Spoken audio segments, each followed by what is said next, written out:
Dalam dunia pelaburan, golongan hartawan faham satu hakikat penting. Nilai mata wang sentiasa susut. Disebabkan inflasi, krisis ekonomi dan ketidaktentuan pasaran global, mata wang kertas termasuk ringgit boleh jatuh nilainya dalam sekelip mata. Jadi bagaimana hartawan kekalkan nilai kekayaan mereka? Mereka pegang aset yang sebenar seperti emas. Emas bersifat universal yang mana nilainya diiktiraf di seluruh dunia dan yang paling penting, ia tidak bergantung kepada mana-mana mata wang.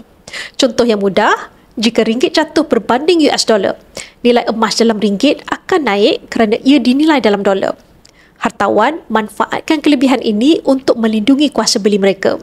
Sebahagian simpanan mereka dialihkan kepada emas sama ada dalam bentuk gold bar, dinar atau simpanan dalam akaun emas cap. Ini bukan spekulasi. Ini adalah strategi melindungi nilai atau hedging untuk pastikan kekayaan mereka tidak terhakis walau apa yang berlaku kepada mata wang. Jadi, jika hartawan pun simpan emas untuk hadapi risiko mata wang, bagaimana pula dengan anda?